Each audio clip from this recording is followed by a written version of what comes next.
Alright, hello, guys, gals, non-binary pals. Today we have a little bit of a different video. It's not a top 5 necessarily, but it is a list of the most graphically impressive Sega Saturn games ever made.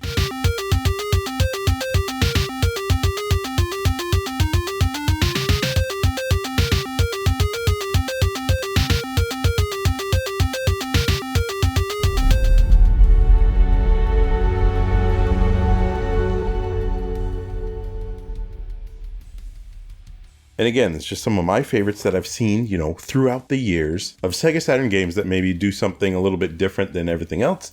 And it gives them, a visual flair that's very unique to the game and, super impressive. The list is definitely in no particular order. It's just some random stuff we're going to talk about. So happy holidays and let's get to it. So the Sega Saturn and the PlayStation had very similar graphics back in the day. Each one had a little bit, stronger capabilities in certain areas. But the Saturn definitely does have a reputation of not looking as good as the PlayStation, which is false. A lot of the games can look as good as the PlayStation, but the Saturn was definitely harder to program for, and it didn't last as long as the PlayStation. It was killed off before the PlayStation natural lifespan ended. So what that means is more developers got to stick with the PlayStation a little bit longer and figure out, programming techniques and make, tools and stuff like that to automate a lot of the stuff, whereas the Saturn didn't necessarily have as much time for the developers to get to the level that the PlayStation got to. But that definitely does not mean Saturn games don't look good like the games on this list. All right, and the first game on the list is Sega Rally Championship.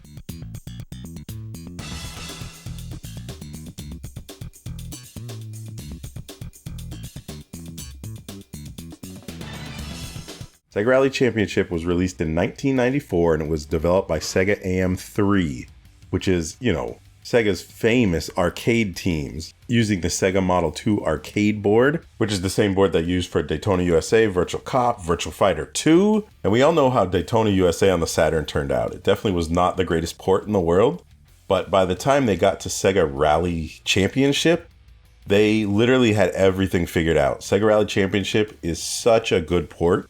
It's obviously not 100% arcade perfect, but in the areas where it counts, meaning the frame rate and the car physics and even the road physics, one of the big things for Sega Rally Championship was actually the road physics, where you could actually tell which surface you were driving on based on how your car controlled. And Sega Rally Championship was a huge step up from Daytona. There's almost no pop-in. And a lot of the really cool graphical effects that the arcade did, like at the end of one of the tracks, like the helicopter flying through and stuff like that, it was still in there. And again, it doesn't look 100% as good as the arcade. But for a home console, that fidelity, that quality, the rock solid frame rate, Sega Rally was definitely a huge jump up quality wise to the other games at the time, and really blew me away. I really loved the game. And even to this date, I think the graphics hold up, the graphics and the frame rate, and it's definitely one of my favorite racing games on the Sega Saturn, and definitely one of the best looking. Long medium right, checkpoint. Easy right. Over jump. And the next game we're going to talk about today is Last Bronx.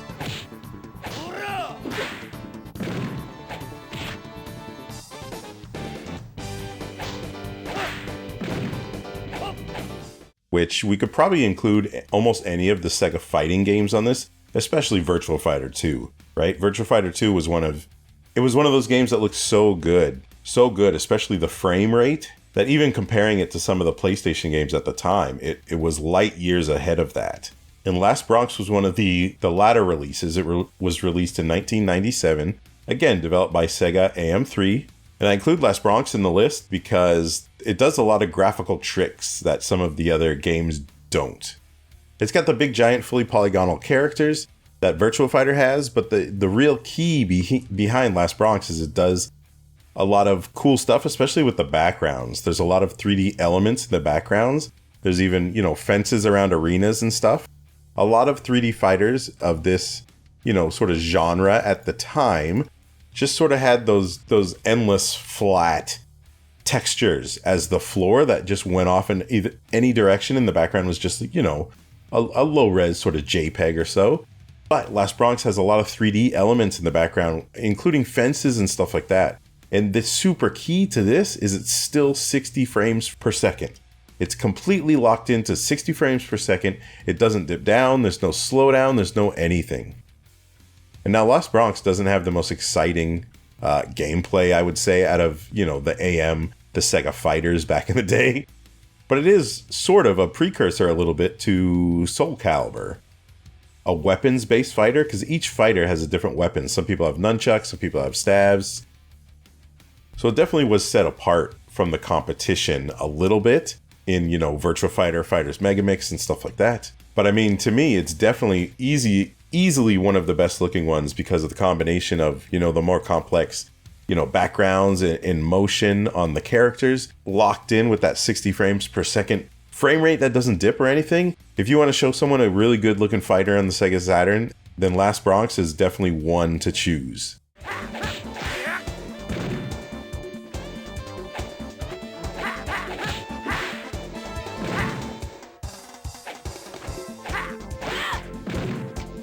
Alright, the next game I want to talk about is called Bulk Slash, and this was just released in Japan. It was released in 1997 by Cap Productions and Hudson Soft.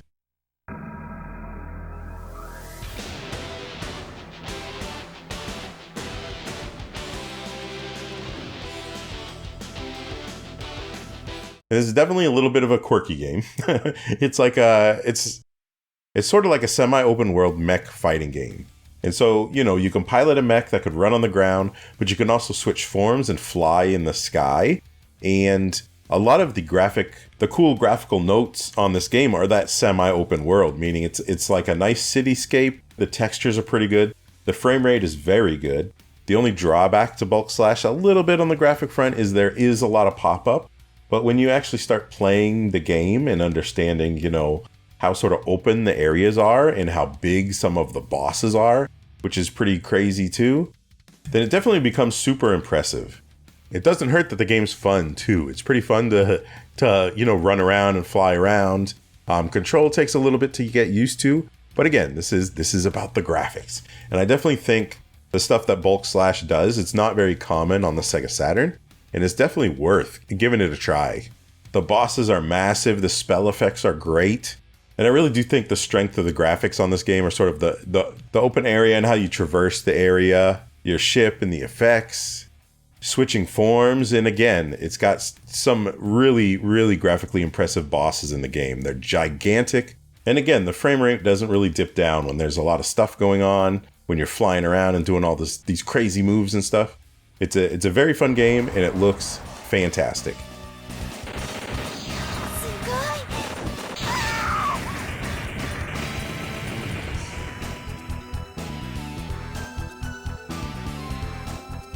All right, the next game is another game I've showed off a little bit before in the past, and that is Quake. And I've talked about this a little in the past too. So a lot of the first-person shooters at the time were 2D sprites, especially on, the Saturn and the PlayStation. It wasn't, super common yet to have fully 3D worlds in a first-person shooter because PCs were, so much more powerful back in the day. Well, this little Seattle-based company called Lobotomy Software made a couple games for the Saturn. One of them is Power Slave, which might be on the list a little bit later. I said this was in no particular order. But when they actually made Power Slave for the Sega Saturn, they knew it wasn't as powerful enough. The tools weren't there to do, the game 100% justice that they wanted to do artistically.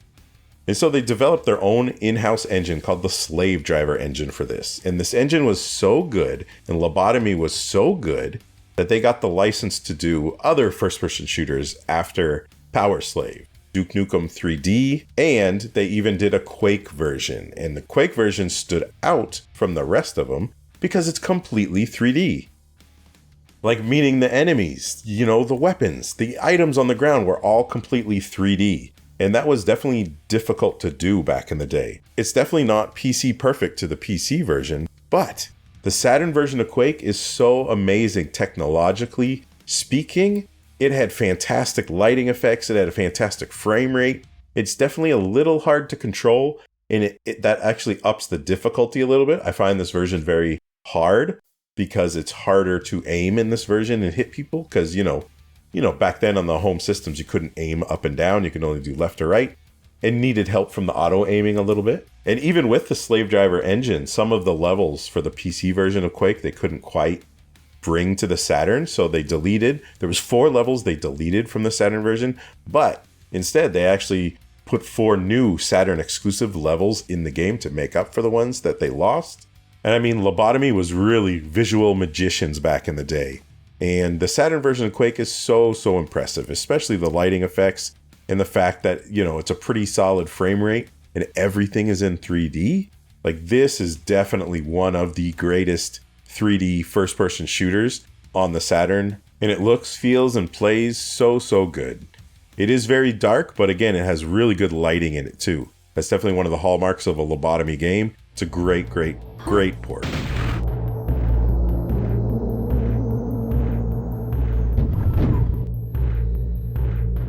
All right, the next game I'm going to talk about is Three Dirty Dwarves, which again, it was on my list for the 5 most underrated Sega Saturn games. There's a tree. A really big tree. And for the same points there, I'm going to bring up here. It's a fantastic looking game, and honestly, it doesn't look like much at first, but when you actually start playing the game and seeing a lot of the pixel art in it, how smooth the animation is, how many frames of animation everything has, it looks so good. And it was released relatively early in the Saturn lifespan in 1996 by Appaloosa Interactive and published by Sega. And most of the game is a side-scrolling fare, but the backgrounds look very good. Again, the characters are very big on the screen. There's a lot of characters on the screen. It's actually a 3-player game. So you got the 3-player sprites on the screen, plus all the enemies and stuff like that. But there's definitely some cool zooming effects and really great sort of pseudo 3D bosses and levels in the game that I think, in my opinion, it's definitely one of the best 2D looking games on the Sega Saturn for sure. And fun factor wise, it's really fun. It's definitely challenging, but it's really fun.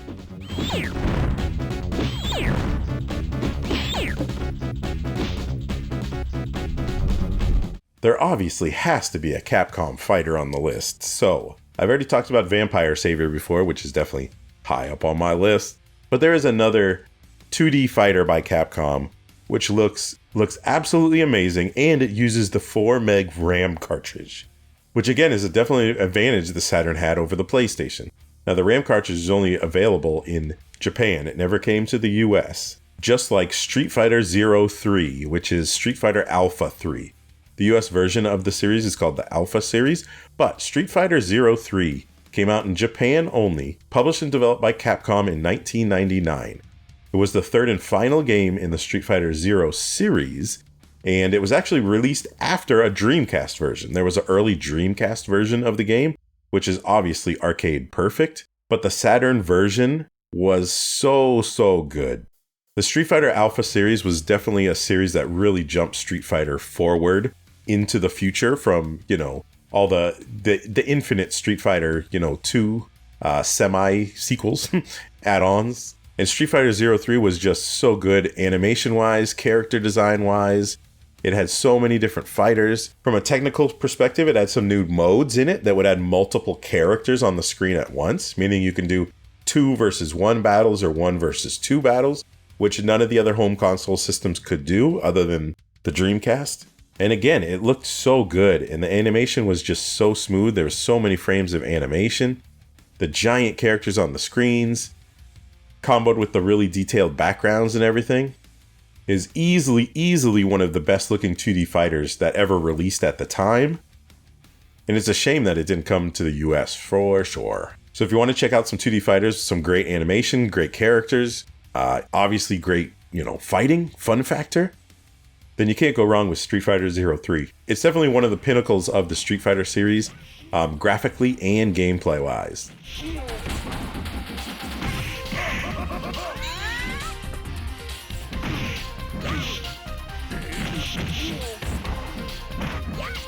Right, the next couple games are Japanese exclusive games too. So again, if you can't play Japanese imports, then you are missing out on a large portion of the Saturn library. So I would suggest, if you can, figure out a way to do it. The next game I didn't play back in the day, I actually learned about it pretty recently, I think from a GameSack episode.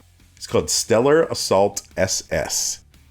It was released in 1998 by Sims. And I would say most of this game is super good looking, especially the frame rate. This is one of those frame rate games that's made by the frame rate a little bit. In saying that, there's not a lot going on the screen. That's why it can have a good frame rate.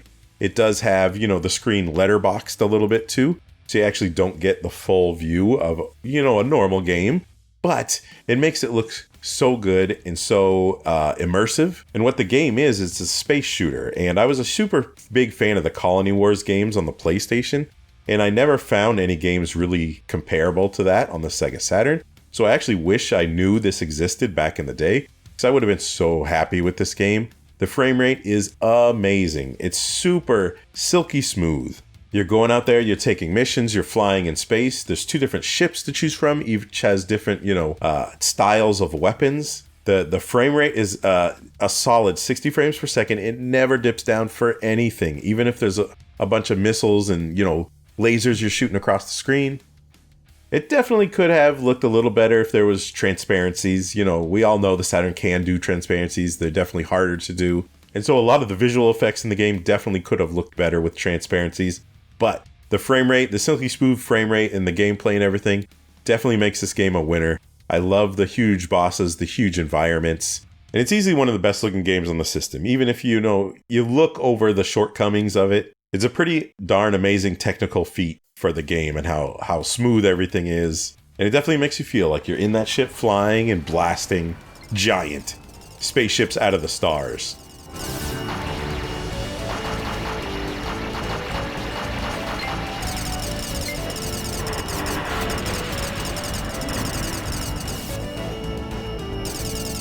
Alright, the next game is another Japanese exclusive game. And it's a side-scrolling platformer, which, I think it's maybe the only one on my list today for some reason. I don't know. But it's definitely one of the best looking ones. It's a very expensive game. It's a very popular game nowadays. And I definitely think it's one of the best looking 2D platformers on the system. And it's called Kio Flying Squadron. Released in 1996, Japan only, by Victor Entertainment. And it's actually a sequel to another game, which was a shooter only. And the story is the game director was he loved 2D games. He was mad. He was actually angry that the PlayStation and the Saturn were pushing 3D games. They wanted to, slowly phase out 2D games. He got mad about that. And he's like, okay, well, I'm making a 2D platformer that's going to be the bomb. And it definitely is the bomb. It's very fun. And I think graphically why the game looks so much better than a lot of other games is just the sprite work. So that's why it's on my list today. Is a lot of the sprite work in the game, including the backgrounds too, is amazing. It's super detailed. It's super unique. It's got a level of humor that a lot of games, just forsake. But man, the sprite work and the motion in the, the platforming levels and the flying levels, there's different weapons you can get. There's definitely a lost art to a lot of the old 2D, sprite work games of the past. And this is easily one of the best looking ones on the Sega Saturn for sure. And it's a fun game to boot. So I would definitely, it's expensive. So obviously, maybe play it some other way than buying it on eBay. Gotcha!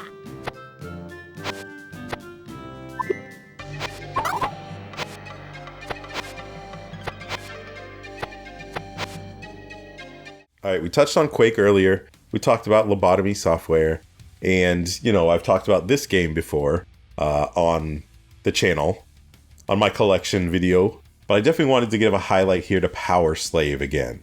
And Power Slave was released in 1996 by Lobotomy Software and published by Playmates Interactive Entertainment. And like I described before, Lobotomy Software was a special company. They couldn't do this game justice, they felt. So they developed, a whole new set of tools, the Slave Driver engine for the game. And this is what they came out with, Power Slave. Power Slave was ported to the PlayStation at a later time. And I didn't know this, but in some other countries it was renamed. It was Exhumed in the UK. But man, oh man, let's talk about the graphic fidelity of this game. It's like, it was one of the first-person shooters I played for the system that was like a Metroidvania. And I had never played anything in the first-person realm like that before. And graphically, Power Slave is an amazing, amazing accomplishment.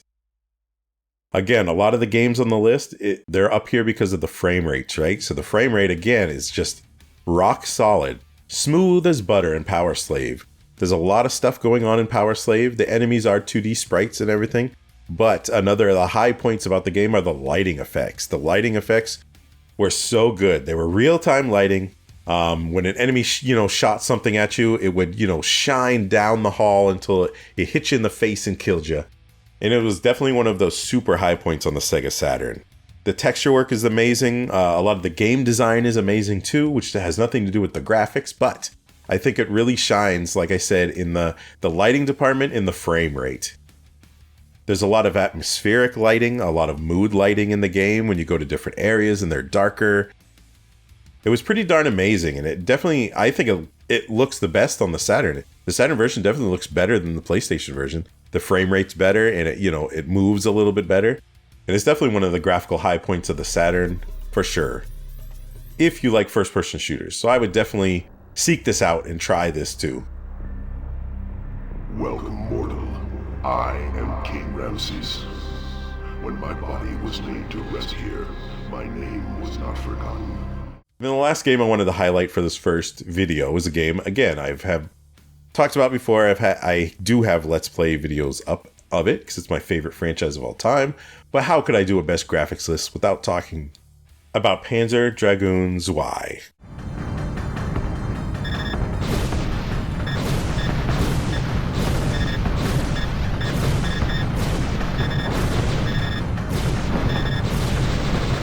Released in 1996 by Team Andromeda and published by Sega, Panzer Dragoon Zwei only had 1 year in development time.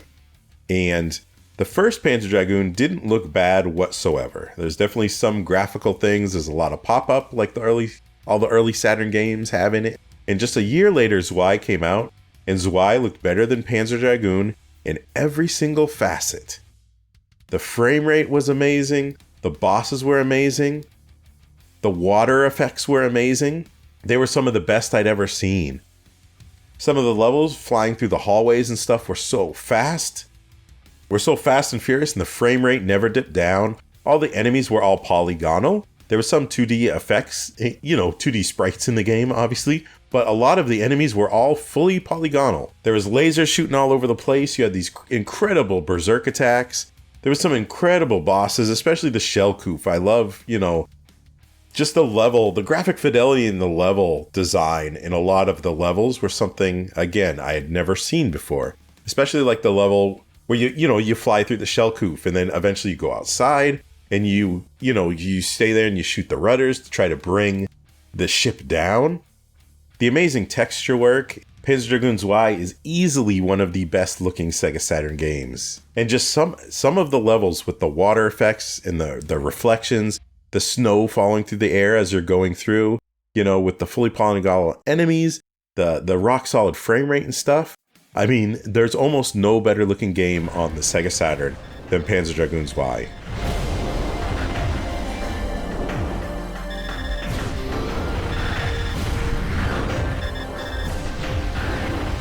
So there's definitely going to be a part 2 to this list in the future. This is just, it's an early Christmas list to talk about a little bit.